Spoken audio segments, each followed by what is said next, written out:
Sure. I'm just going to agree with everything Aaron says here.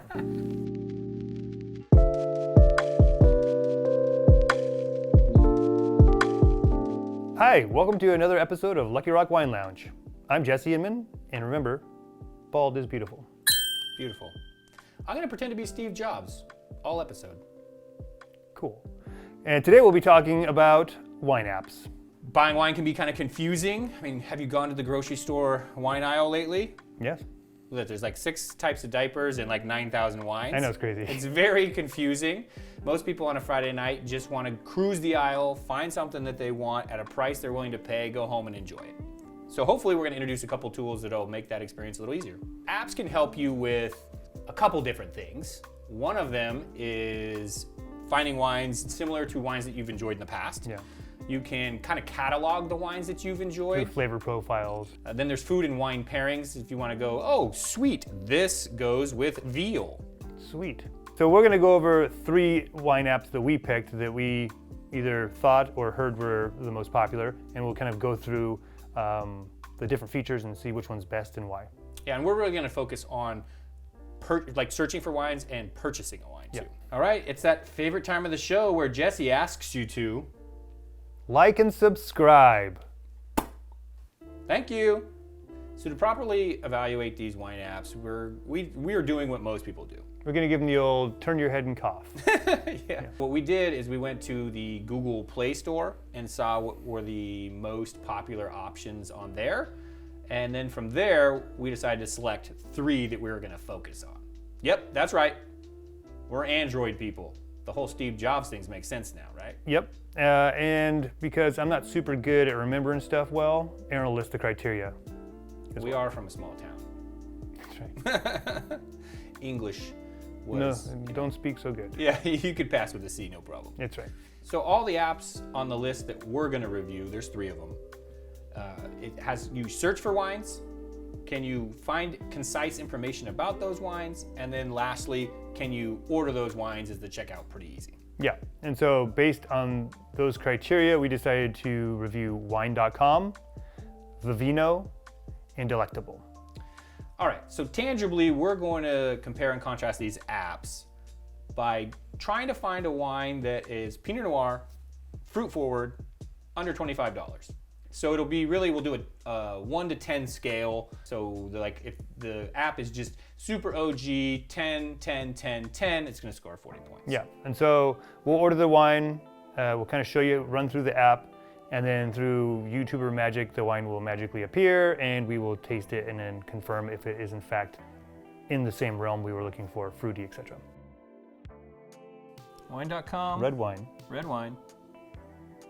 And A Pinot Noir, under $25. Red wine. Pinot Noir. Region, California. California usually fruit forward. Okay. Okay. So Done. good there. Rating, price. Price 0 to $25. Even though $0 Pinot Noir is not very good Not good. usually. Not good. I've had them before. Do we want more filters or no? No, I think let's see if we can get into Yummy, my favorite. let's see, the one issue we're finding here is it's not really giving you the fruit forward, right? We kind of had to do that with just assuming California is a little bit fruit forward. So then, no, keep going. I mean, that could be an option. Let's drill into one of these really quick. Just let's see what it. CSUN. Ooh, that looks like CSUN. deeper. 89 points. 89 points. Winemaker notes are in here. Deep, alluring red wine. Wow, that's good. Rich fruit. Okay, so I mean, there's not a ton of information like right off the bat about how fruity that is. It doesn't have any reviews. There we go. Let's give that one a try. There's a California Pinot from Monterey. It's got some good scores. It's under $25. Winemaker notes. Fruit forward expression. Okay, that's good. Critical acclaim. Okay, that looks like a winner. It's Pinot Noir. It's under $25. Executive decision. Fruit forward. And we just added it. So now we're trying to buy it. So we added it to the cart. So now we want to check out. Go up to the carty cart.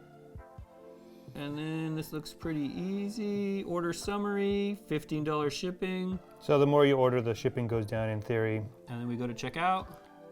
Boom, boom, boom. There you go. Fairly straightforward. Maybe the one knock that was on there was not being able to really look at like until you drill down into the specific wines, you couldn't really see if it was a fruit forward Pinot Noir. You can just read the notes and assume. Yeah, you kind of have to drill down. So, decent. Checkout was super easy. Searching was pretty easy other than that component of the fruit forward. Yes. So this is the wine from wine.com, Talbot Cali Hart. Yeah, it's fruity. I like that. A lot of plum, cherry. Yeah. It's definitely not lean. So I would say for wine.com, the searchability on wine was good. Mm-hmm. I was happy with that. I give it a 9. Sure. And then from there was the information concise. That's where they fell a little bit flat for me because you did actually have to drill down into the individual wines to like get the tasting notes. Sure. So it was a little bit harder. It was good with the... It allows you to maybe judge the label and say, like, oh, that's interesting. I want to go a little further, which Sure. You're going to get lost on. Maybe something like Sean Miner's a little bit more of a subtle label. You might not be attracted to it. You have to know it or heard of it and then maybe drill down more. And there were the critic scores, which, That helps a lot. Third-party endorsements. And then there was the actual community of people on wine.com that are reviewing it with their own star system. So those were really prevalent, but actually getting into the tasting notes, like trying to find if it was a fruit-forward wine, that was a little more challenging. You had to drill down into each wine. So maybe on there, I'm going to give it like 7. Sure. I'm just going to agree with everything Aaron says here. And then from there, the checkout was really easy. I thought it was straightforward, especially if you have a profile on there already and you've got like a card uploaded. Super easy. And I've seen other apps, not necessarily these 3, but other apps have used wine.com to fulfill their wine, so they have a pretty powerful back end. Yeah, pretty seamless. And then the wine, we were looking for a $25 Pinot Noir, fruit forward, and I would say we got one. Yeah.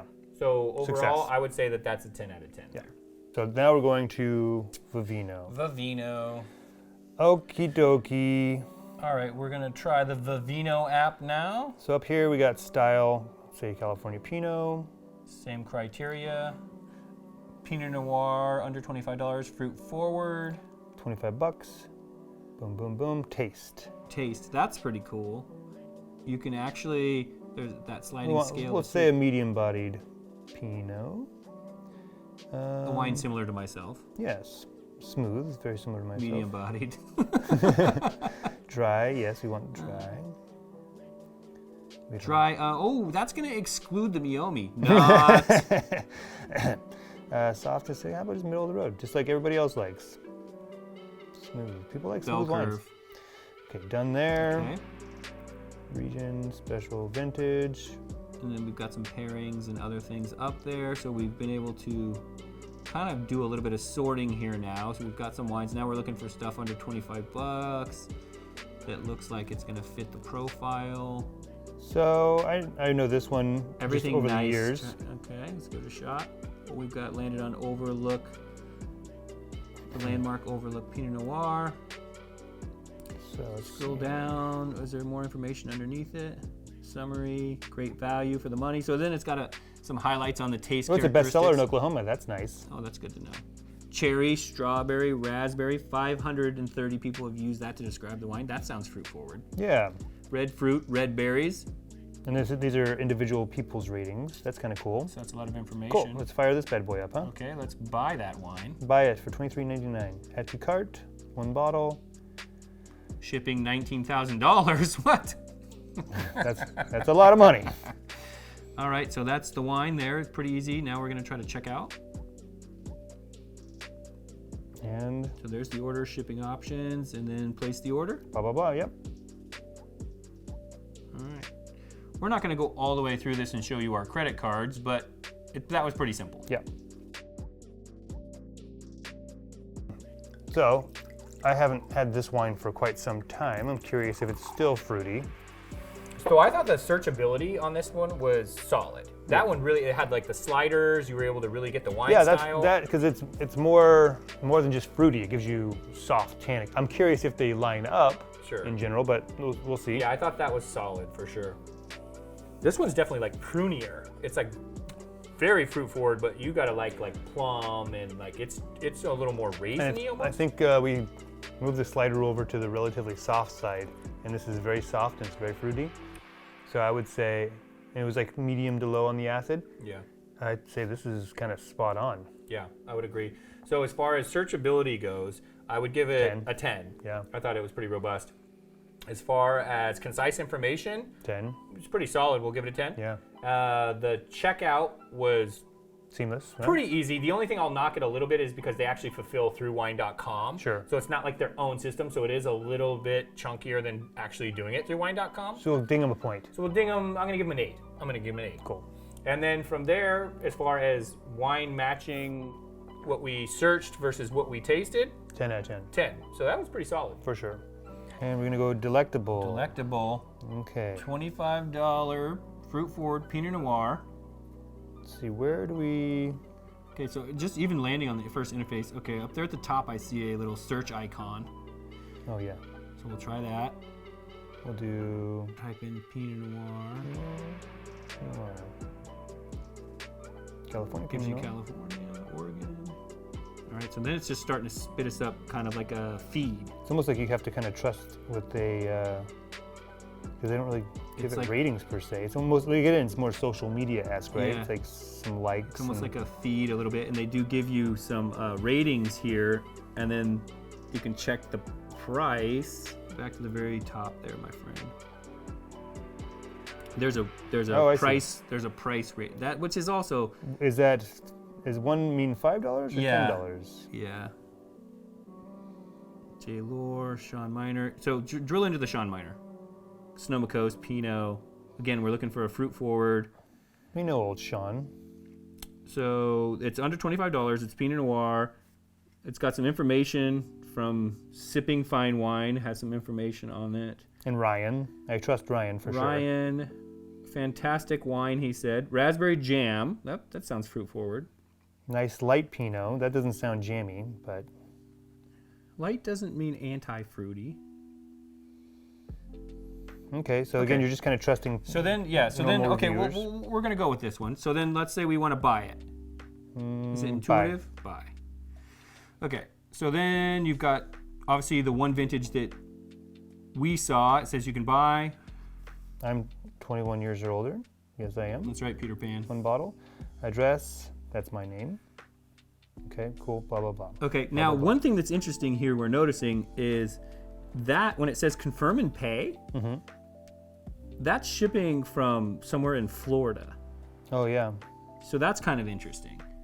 Where the other two, Shipped from wine.com. Wine.com, the wine.com one we were shipping from wine.com, and the other one was actually fulfilled by wine.com. But you checked out in the app. So that's something to note here. You may be filling this out, trying to order the wine, and then noticing that it's actually shipping from very far away. Yeah, and if it's hot outside, that could be problematic. Hot outside, or you needed this for the weekend, and you're not going to get it for 5 business days. So that's interesting. Okay. Cool. Easy enough. Confirm and pay. Delectable. Delectable. We got Sean Miner's Sonoma Coast Pinot Noir 2019. And so this one I found was a little harder to order off of, if I remember The correctly. searchability wasn't as intuitive as the other two. I felt like you did have to go up to that search bar at the top and type it in, and then it kind of came up with California or Oregon, and then from there the searching for the price was a little wonky, and then it kind of came up almost more like a social media feed. So it was a little more challenging. And I feel like we had to rely on reading through people's reviews I agree. versus like condensed. It's not the end of the world, but it's a little bit more work. Yeah. Well, so the searchability on this one, I give it more like a 6. Same. And then as far as concise information, the information is not so, because it's kind of as concise as the people writing the reviews, because that's Sure. really the super prominent part. So I would give that maybe a 7. And then from as far as checkout, that could be tricky. If you're not paying attention, then you might be ordering a wine from Washington, D.C., and you live on the West Coast. Yeah, and you're not necessarily trusting wine.com to have it, fulfill it, etc. You're trusting this person to go get it from that person to send it to you, which could, in theory, have Sure. another issue or two along the way. I agree. And then as far as the wine matching what we were searching for, yeah, it's pretty close. I Yeah. would give this a solid 9. So to conclude this, I think the easiest to use was Vivino. Yeah, not even just easiest, but just more, it's just little the more right robust. things in the right places at the right time, so to speak. And there's an intuitive thing too on these. Like, I mean, to be full disclosure, I mean, I don't use wine apps all the time myself. The way I use them is really to help my memory with wines. Yeah. Like I was mentioning in the beginning of the show, like when I see a wine, I'm not good with the French language. Sometimes I'm not good with the German language. And so when I'm drinking those wines and I enjoy them, I use those to take a picture of the wines and remember them. And then I might give them a little rating so I can remember if I liked it or not. Totally. And that's typically how I use it. We were giving Vivino the highest rating. Yeah. We were giving Wine.com the second, and then we were giving Delectable the third rating. They all have their strong points and weak points, but considering what we were looking Yeah, for. for the criteria we were looking on, which is really searching for the wine, a specific wine, and then trying to buy it, Vivino got us to where we wanted to be with the most ease. Whereas Wine.com did a pretty damn good job, and then Delectable maybe you're not focusing, maybe that's not the best use of that app. Yeah, per se. and sidebar, our favorite of the three wines was the Overlook. That was a nice, jammy, fruit-forward, easy drinking wine. All right, so we suggest you get in that app store, whether that's Apple or Android, whatever you're comfortable with. Poke around, see if there's some wine apps that work for you in there, and increase your tech ability. Yeah, you got to go downtown to be downtown or something like that. So we are going to see our way out of this episode with a little bit of the Overlook, Yeah. because it was tasty, and we'll see you on the next episode. Cheers.